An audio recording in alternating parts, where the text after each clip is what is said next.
So we saw the definite integral.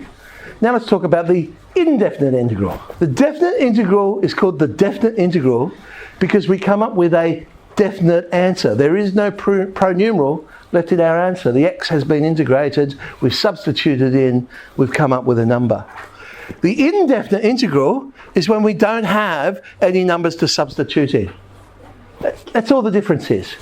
So it's still add 1 to the power over the power, but now we go, well, plus a constant. Because remember, when you differentiate a constant, you get 0. So how do I know? I mean, there might have been a constant there. I just don't know. Unless they give me more numbers, unless I can substitute numbers in and work out what it is. This theorem here, which I used to give it its own little heading, and the theorem was called the useful theorem, because it's useful. Okay. If you've got a linear function, and that's real important, it's got to be linear.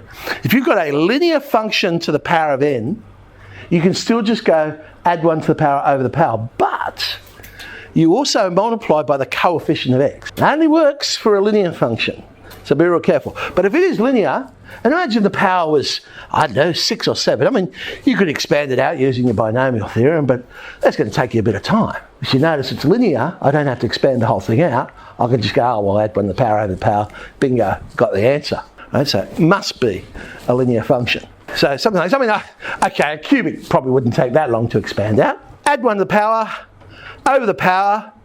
Be real careful with this one because the coefficient is -5. So I'd also multiply by -5 on the bottom and I get -1/20. And I'm not going to bother expanding out 2 minus 5x to the power of 4. I mean, if I did, I've just defeated all the time saving I just did by using the useful theorem. Plus, of course, a constant. So something like this. Well, let's put it into index form. We have the power of -2.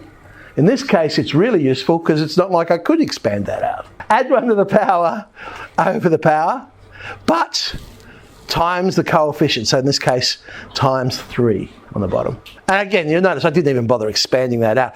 Not that it's a difficult one. Again, how on earth would you expand out 2x plus 1 to the power of a half? So it's very useful here. Careful with the fraction. Add 1 to the power, 3 on 2.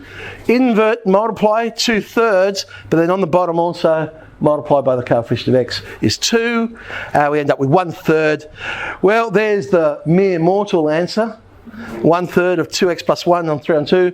But the super mathematicians will write down a third, 2x plus 1 root, 2x plus 1 plus a constant. And that's really all I've got to say about that, because that is the only difference. Don't forget your plus a constant. Yeah?